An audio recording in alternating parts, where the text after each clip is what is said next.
Как идет подготовка к празднику, в нашем следующем материале. Алтыргана расцвела как вокальный конкурс в далеком 90-м году. За это время стала главным фестивалем, объединяющим бурят из разных уголков планеты. А потому и репертуар такой родной. Старинные народные песни, как эта, про козочек.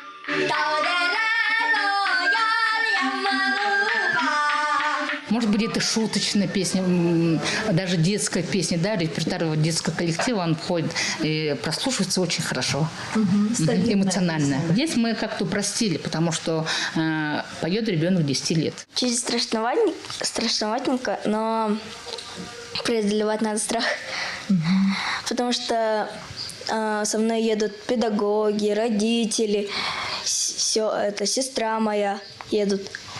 Поддерживать тебя будут? Да, поддержать. Оттачивают и каждое движение участниц конкурса Дангина. Танец и сценический образ держат в тайне. Впрочем, в успехе девушек не сомневаются. Сейчас с ними работают лучшие хореографы и актеры бурятского театра. Известные модельеры отшивают новые костюмы. Работает большая команда преподавателей, экспертов в области этнографии, народных традиций, знатоки, да, бурятских народных песен. Нам нужно показать, что Республика Бурятия – это часть огромной, великой страны, но при этом со своей историей, со своими традициями.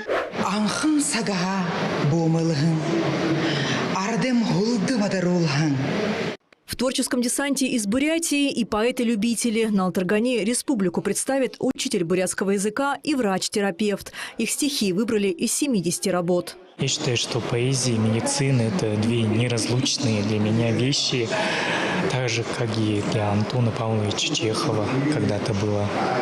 Одну ради другой не бросите? Нет, конечно. С любовный треугольник. Ну, получается так. В один прекрасный день вот стихотворения начали прямо вот так приходить. Писала стихотворению на дню несколько стихотворений. И вот в мае месяце начала писать. Гостей Алтырганы познакомят с творчеством десятков авторов Бурятии. Поедут на фестиваль как начинающие, так и те, кто уже состоялся в творчестве. Известные писатели республики. У человека должна быть своя собственная позиция, свои собственные размышления, которые нужно уметь в оригинальной форме, в такой форме, чтобы дойти до сердца каждого слушающего. Все очень хорошо подготовлены. Лидеры сразу выявляются. Это 5 лидеров, допустим, скажем так, они сразу вырисовываются, можно так сказать. Алтыргана стартует 26 июля в Монголии. Фестиваль будет идти 3 дня. Для тех, кто не сможет отправиться на праздник, наша редакция готовит большой репортаж с места события. Следите за эфиром, и тогда вы точно ничего не пропустите. Светлана Сибиренко, Валерий Чедопов, телекомпания «Аригус».